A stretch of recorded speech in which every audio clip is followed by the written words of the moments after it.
Definitely, Rochamel is a complicated subject, in which the theories regarding history or hidden secrets are left to interpretation, since the information is very scarce. However, understanding other parts of Tibian lore, various connections can be made, leading us to theorize what race used to inhabit this city, what was its purpose and consequences for the creation of Rochamel. We must first know that the time Rochamel dates back, corresponds to the God Wars.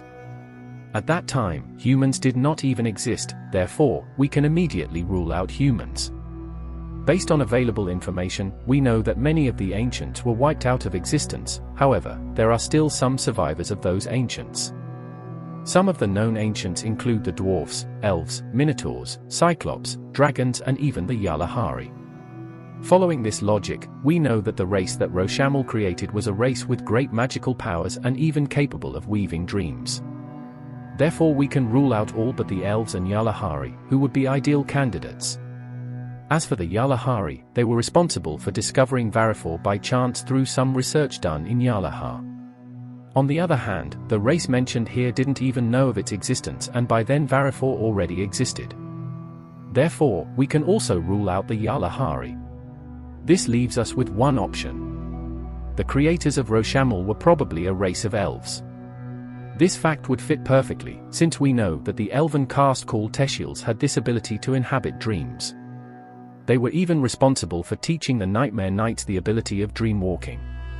For many years in the Tibia updates no Teshiel elf were found in any city, and they seemed to be nothing more than a myth. However, in the Rochamel update in 2013 we got our first glimpse of a legendary Teshiel elf, Erueren. Erueren tells us that while he was dream walking, he felt a strong energy that brought him to this place. He is concerned about the origin and use of the Dreamcatcher device and tries to help us forge weapons while he learns how to use it. Erueren doesn't really know the race that inhabited this city, which leaves us with somewhat contradictory conclusions, since if his race wasn't the one that built Rochamel, then who did? In the old library of the Chambers of Dreams located in the Plains of Havoc, there is an old book that seemed to make no sense, at least until now. The book tells us about a race called Shaglair, which built a dream fortress where a powerful entity was revealed, which devastated the foundations of the Dreamland and ended the period of the first Dream Masters. Therefore our main candidate would be said race. But then, this race were also elves? Well, probably yes. According to Faerist's history, that continent was built by an elf known as the greatest dream weaver in history, creating the elven inhabitants of the winter and summer courts. Therefore, he could be one of the Dream Masters mentioned in that book. In addition, the story of Faerist tells us that the elf disappeared one day and was never seen again, which coincides with what the author describes in the Rochamel papers, about his change in goals and his ambition upon realizing his potential as a weaver of dreams. Finally, in Dream Court Quest, we have to fight against the Nightmare Beast, which feeds on the worries and bad thoughts of the elves. Interestingly, the Nightmare Beast is also named in the Rochamel documents, hinting at the creature's origins dating back to that time.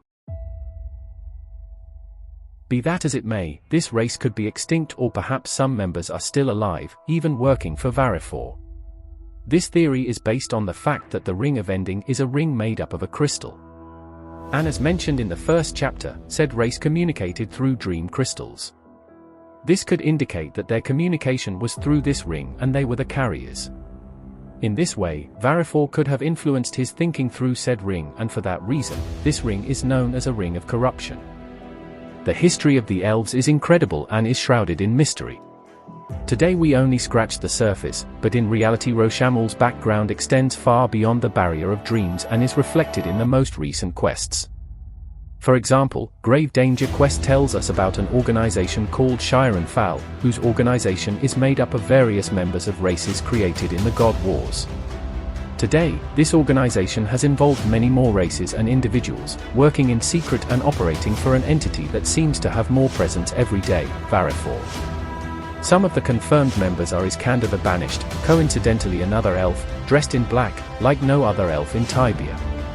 In fact, don't be surprised if another race of elves appears in future updates with such clothing. Can you believe that even Zoralurk is involved in this organization? The null presence of this demon is no coincidence. Another member of Shiren Fowl is Death Priest Shargan, a former member of the Brotherhood of Bones, who at some point learned the art of necromancy from Goshnar. Shargan has the ability to summon the Ravager, a pharaoh. Interestingly, the Ravager is the nickname of an elf god called Morsha. The mechanic to defeat him is through canopic jars, just like Horestis.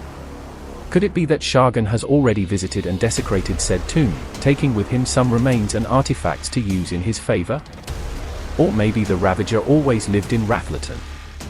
And what do pharaohs have to do with elves? Well, there is another extinct caste of elves called Chalabdil.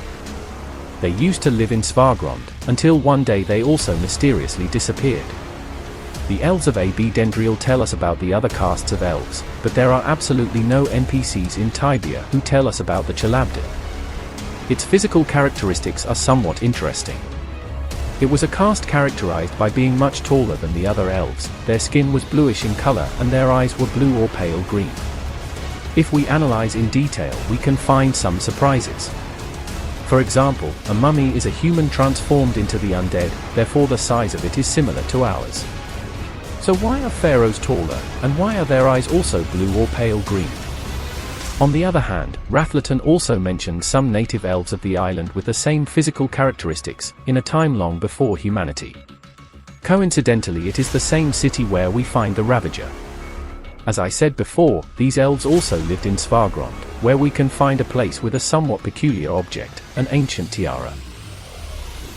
Why would there be a Vushresaman loot in Svargrond? And what about Shattered Isles?